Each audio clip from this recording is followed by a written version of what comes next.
Hello, hello, Capricorn. Welcome to your November 2018 overview reading. This is good for you if you're a Sun, Moon, or Rising Capricorn.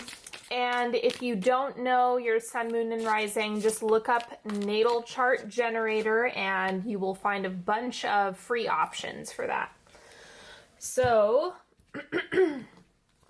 let's go ahead and just tune in with yourself if there's something that wants to come up today. Just set your intention there, feel into any emotions that you have coming up. If you want some answers, make sure you make a request for those to come up.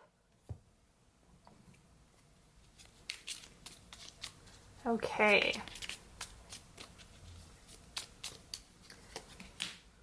Let's see what's going on for Capricorn today, or this month rather.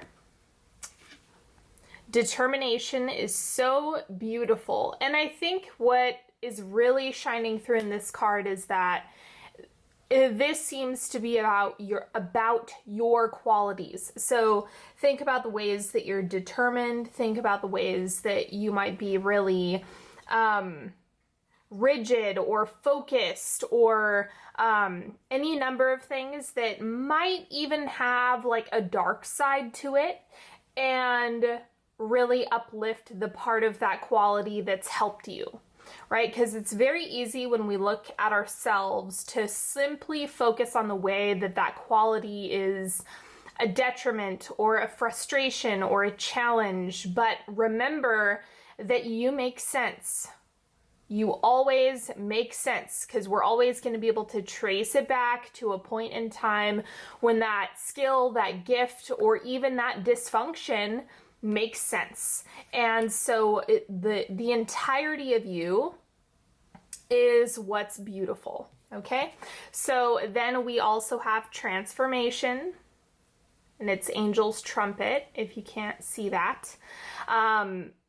So I honestly don't even want to speak to this quite yet, because I feel like we're going to get more of a glimpse of what this really is in the reading. Okay, and then we have everything you need too soon. Okay. Abundance in all the right ways, but the timing might be a little bit sticky, a little bit frustrating. So this is a really good time to exercise your receiving muscle. More than anything else, that is what I would recommend for this. And then we also have offer. Speak up about your offerings, up-level your inner story about the value of your work, listen for what others are seeking from you, then deliver from a place of alignment. Okay, so whichever phrase really spoke to you is what your intuition is communicating with you. Okay. Central energy, temperance. So really working with the ebbs and flows that you experience. Just going at the pace as it rolls in, if that makes sense, rather than trying to cut through everything. So this is a little bit of a contrast that we're seeing here, right? Determination is kind of that come hell or high water, I'm going to get this done. And the temperance card is more, I'm going to go with the flow. This is more mutable. This is more fixed. And so you have to, sorry, I bumped the tripod. You have to be able to work with both of these energies in order to get things done, right? If you were overly fixed, then you wouldn't be able to bring creative problem solving to the equation. You probably wouldn't be able to find other solutions to problems that come up. And in that case, then determination can really get frustrating. But if you allow temperance to kind of weave its way in to whatever situation, that's when you're really going to get things done. So remember that balance and determination kind of need to coexist. Now, what's in your highest good to manifest? We have the Mother of Pentacles. So this would be a good month, honestly. Anything in terms of stability, career, anything career oriented or mastery over a task or passion. That's what the Mother of Pentacles is really gifted at. So this is the Queen of Work, technically. So it looks like anything professional, passion, work related, you really have a potent energy to manifest that this month. And then advice for your energetic health, the High Priestess. Don't ignore your intuition. I noticed that there are a lot, while of course it depends on a lot of things going on in your chart, a lot of Capricorns with a lot of Capricorn energy want to shut off their intuition. Like it's just a valve that they want to crank off. And so that can also, I hesitate to say cause harm. It can really stunt what you're able to accomplish if you completely turn it off, if you shut it off, if you're not listening. And so I think what this is reminding you to do is just listen. Listen to it, pay attention to it, notice it. Even if you're one of those people who might use work to kind of drown this out, or whatever endeavor you have to kind of drown it out, you have your own intuition, you have your own intuitive muscles. So it's a matter of sticking with it and listening to them. It doesn't mean you need to act on them every single time, because it takes a while to differentiate fear from intuition, but it's a process. So remember to just listen to the nudges, pay attention to synchronicities, pay attention to your surroundings, and that's also going to help you get yourself a new perspective, and it's really going to be therapeutic for your energetic body. And then advice for your physical health, we have the Devil. Watch out for vices, okay? Like watch out for numbing behavior. And I really, it's interesting because this came up somewhere else in the reading, but I didn't speak on it for some reason. So numbing behavior is anything from cleaning the house to drinking too much to gambling to working. There is no strict definition on numbing behavior. Okay, but the point is that your physical health, your physical body probably needs you to process things as they come in rather than just numb them out or, try to drown out the stuff that you have going on. And this isn't something that, it's not exclusive to you. This is just coming up as your healing will come from addressing the actual need rather than trying to ignore or override some of the other things you're experiencing, if that makes sense. So just, again, it's about listening to both sides, like listening to your gut, your intuition, and listening to what does your body need? What are you craving truly, on a deep, deep, deep level? What are you desiring? And is there something in your space that's missing? Okay, and then what's shifting out for you this month is the Ten of Wands. Overwhelm.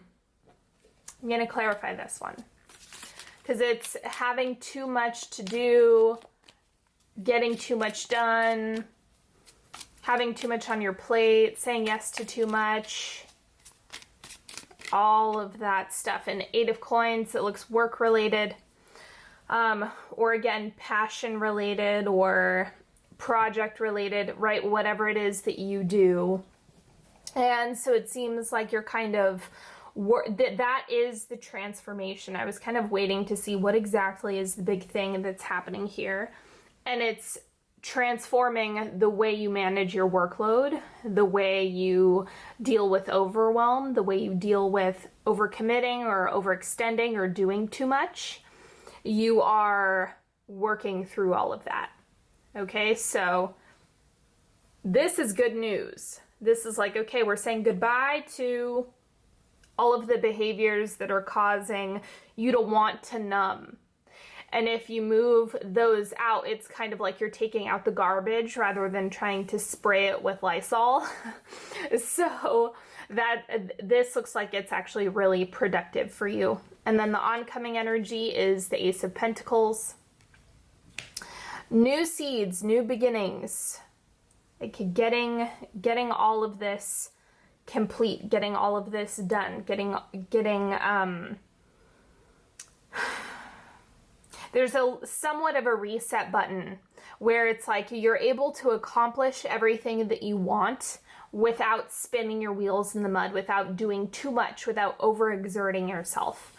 And so the Ace of Pentacles is just reminding you of that new way of being, that new experience you're having with this, work-wise or passion-wise, like I said. So it's,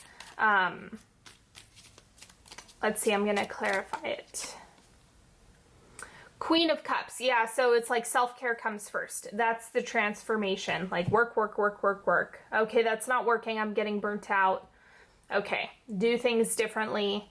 And it's kind of like, it's the concept or idea of, well, if you're working 7 days a week, then what happens if you take a full 24 hours off?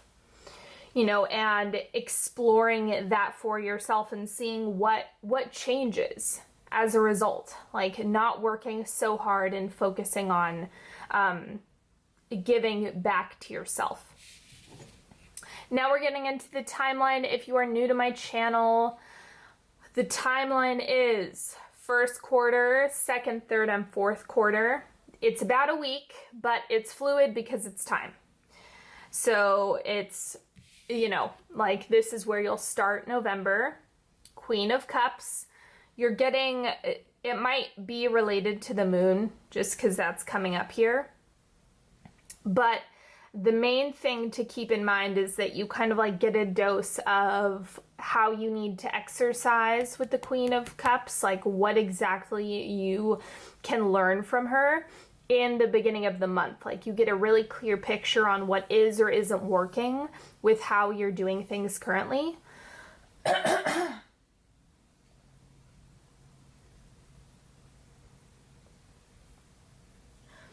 And as a result, you're able to get more things done. You're able to shift exactly how you're working through this.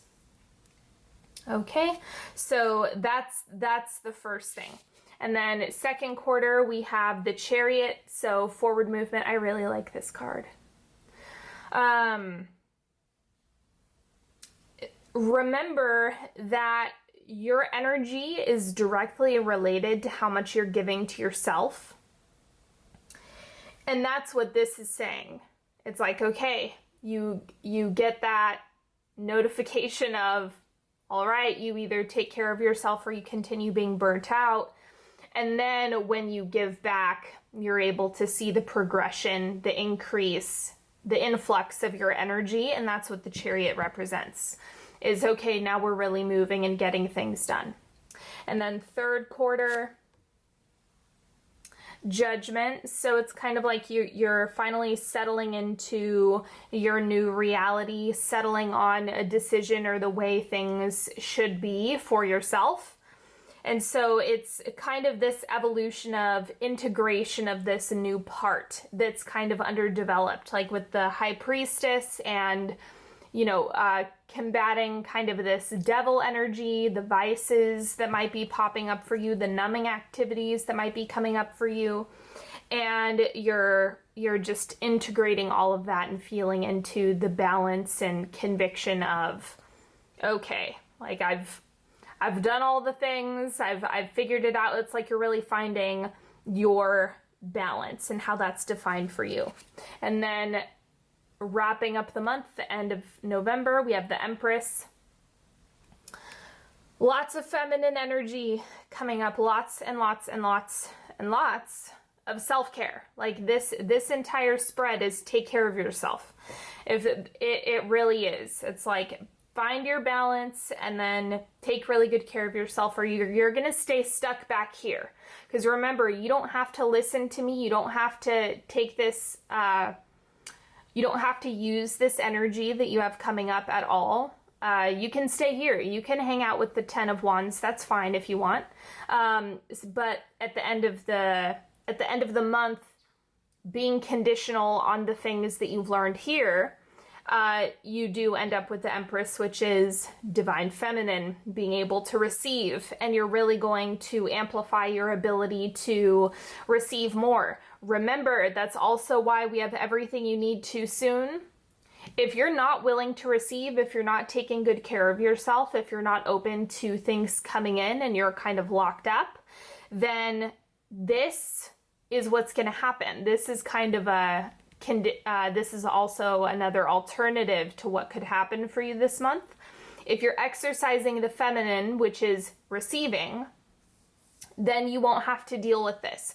This is only if you're refusing all of the good things that are coming into your life. So overall, it looks really good. It's just about being conscious of your behavior and your actions and your priorities. I'm going to pull a 3-card pick.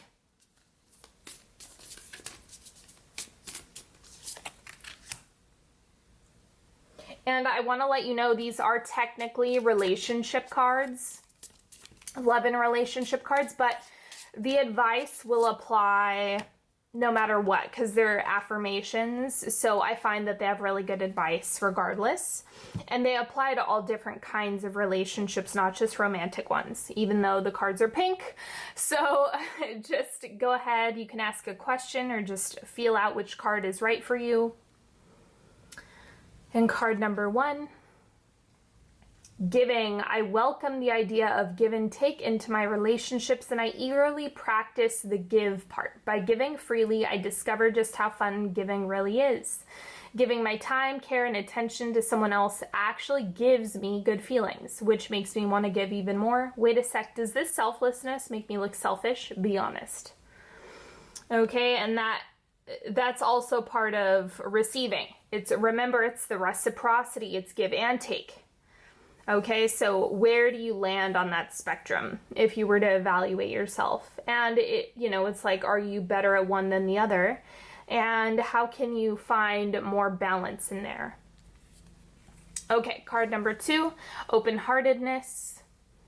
I know that life and the people living it can be an absolute bummer sometimes, but I promise not to let unhappy chapters make me jaded. If I let negative experiences turn me sour, then the jerks win. So I'll move on with an open and hopeful heart, if only because I hate losing to jerks.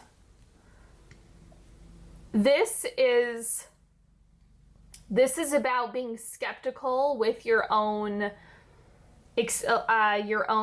like track record. Like, let's say you have had a lot of negative experiences in the past, or you're running a specific story, and remember that if you're looking for a moment to say, see, that's what always happens to me, then you're actually gonna manifest that. So don't forget that if you're like trying to